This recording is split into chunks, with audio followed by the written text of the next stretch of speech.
ಭ್ರಷ್ಟ ರಾಜಕಾರಣಿಗಳು, ಭ್ರಷ್ಟ ಅಧಿಕಾರಿಗಳು ಈ ರೀತಿ ಇದ್ದಂತ ಇವತ್ತು ಕಾಡನ್ನ ನಾಶ ಮಾಡಕ್ ಬಂದಾರು. ಬಡಾಲಂಕಲಿಗಿ ಗ್ರಾಮದೊಳಗ ಕೌರಿಗುಡ್ಡ ಅಂತಕ್ಕಂತ ಒಂದು ಕ್ಷೇತ್ರ, ಪುಣ್ಯ ಕ್ಷೇತ್ರ, ಯಲ್ಲಮ್ಮ ತಾಯಿ ಪುಣ್ಯ ಕ್ಷೇತ್ರದ ಕಾಡು ಇದು. ಸಾವಿರಾರು ವರ್ಷಗಳಿಂದ ಇತಿಹಾಸ ಉಳ್ಳಂತ ಕಾಡ ಇವತ್ತು ಈ ರೀತಿ ನೋಡ್ರಿ.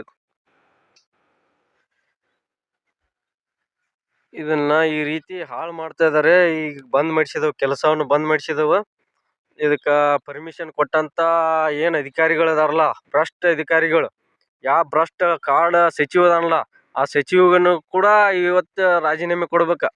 ಯಾಕಂದ್ರ ಇಷ್ಟು ಗಿಡ ಇವ್ರ ಜೀವನ ಇವ್ರ 10 ಸಲ ಹುಟ್ಟಿ ಬಂದ್ರು ಈ ಗಿಡವನ್ನ ಹಚ್ಚಾಕ್ ಸಾಧ್ಯ ಇಲ್ಲ, ಈ ಕಾಡನ್ನ ಬೆಳೆಸಾಕ್ ಸಾಧ್ಯ ಇಲ್ಲ. ಕಾಡು ಉಳಿಸ್ರಿ ಬೆಳೆಸ್ರಿ ಅಂತೇಳಿ ಇವ್ರಿಗೆ ಕಾಡು ಉಳ್ಸಾಕ್ ಸಾಕಷ್ಟು ನಾವು ಇವತ್ತು ಅರಣ್ಯ ಇಲಾಖೆಗಳಿಗೆ ಖರ್ಚು ಮಾಡ್ತೇವೆ, ಸಾಕಷ್ಟು ನಮ್ಮ ಟ್ಯಾಕ್ಸ್ ಒಳಗೆ ಕೊಡ್ತೇವೆ. ಆದ್ರೆ ಇವತ್ತು ಈ ಕಾಡನ್ನ ಹಾಳು ಮಾಡ್ತಿರುವಂತ ಈ ಭ್ರಷ್ಟ ಅಧಿಕಾರಿಗಳು, ರಾಜಕಾರಣಿಗಳು ಈಗ 100 ಎಕರೆಗಳನ್ನ ಈಗ ಕಾಡು ಹಡ್ಡುಗಿದ್ದಾರೆ. ಈಗ ಇವತ್ತು ನಮ್ಮ ಗಮನಕ್ಕೆ ಬಂದ ತಕ್ಷಣವೇ ನಾವು ಬಂದ್ ಈ ಕೆಲಸವನ್ನು ಬಂದ್ ಮಾಡಿಸಿದವ.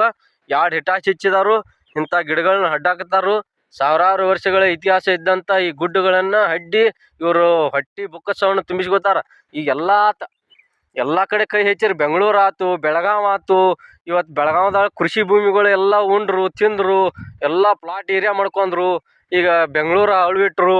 ಈಗ ಹಳ್ಳಿಗಳಿಗೆ ಬಂದಾರ. ಈಗ ಈ ಸರ್ಕಾರಕ್ಕೆ ಏನು ಈಡಾಗುವತ್ತ. ಈ ಸರ್ಕಾರಕ್ಕೆ ನಾಚಿಕೆಟ್ ಸರ್ಕಾರ ಐತಿ. ಇದು ಇನ್ನೂ ಏನೆಲ್ಲ ಅಳು ಹಚ್ತಾರೋ ಹೇಳಕ್ ಬರೋದಿಲ್ಲ ಇವ್ರ. ಇದನ್ನ ಆದಷ್ಟು ಬೇಗ ಎಲ್ಲಾ ರೈತ ಬಾಂಧವರು ಇದನ್ನ ಎಲ್ಲರಿಗೂ ಶೇರ್ ಮಾಡ್ರಿ. ಇದನ್ನ ಈ ಅರಣ್ಯ ಸಚಿವನ್ನ ಮೊದಲು ರಾಜೀನಾಮೆ ಕೊಡ್ಸೋನು.